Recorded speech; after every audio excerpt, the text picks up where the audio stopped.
Hi everyone, Stacy Whiter here on behalf of Campus Mortgage with part 2 of a 3-part video series on FHA, tips for reviewing borrower's credit. Now just a quick reminder before we get started, this video is for informational purposes only and should not be considered legal advice or used in place of FHA guidelines.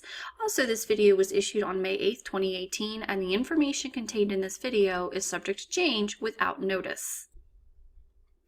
In part 1, we reviewed the credit report requirements. Now for part 2 and 3, let's review the credit history evaluation. So credit history evaluation, let's talk about collection, charge-offs, late payments, and judgments accounts over the last 24 months. So in this case, a lender of explanation is actually not required by the borrower, so the lender would not need to obtain this. Any disputed or derogatory credit accounts in the previous 24 months, the lender would need to downgrade to manual underwrite if the applicant has a cumulative amount of $1,000 or more of those derogatory disputed accounts.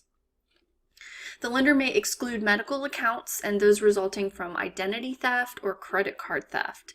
The lender will need to get documentation as such. It could be the police report or status of the accounts. This does not apply to non-borrowing spouses in community property states.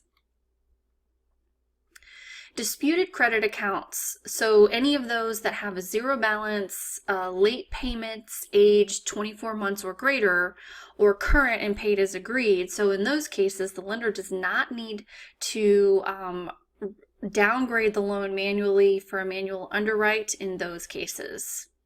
Lenders should certainly analyze the effect of any of those disputed accounts on the applicant's ability to repay. So if there is a large disputed credit account and it does not go in favor of the borrower and they have to end up repaying it, the lender needs to take into account what effect that would have on the borrower's ability to repay.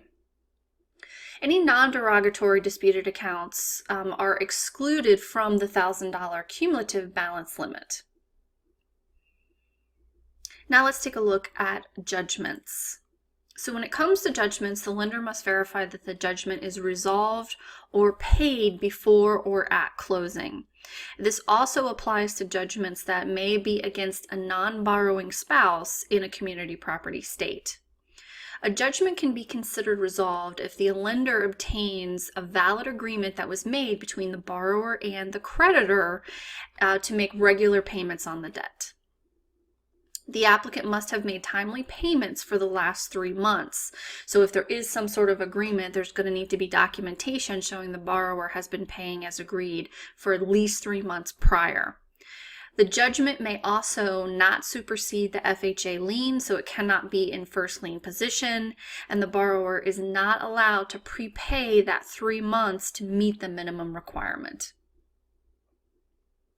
Bankruptcy. The lender must document the passage of at least 2 years since discharge. Now, if there's less than 2 years, then the lender would need to manually downgrade the file. Foreclosure. Lender must document the passage of 3 years since foreclosure, and again, downgrade to manual if less than 3 years. For the credit counseling and payment plans, there's actually no explanation or other documentation that will be needed or required from the borrower. All right, that concludes part 2 of this 3-part video series. Thanks so much for watching.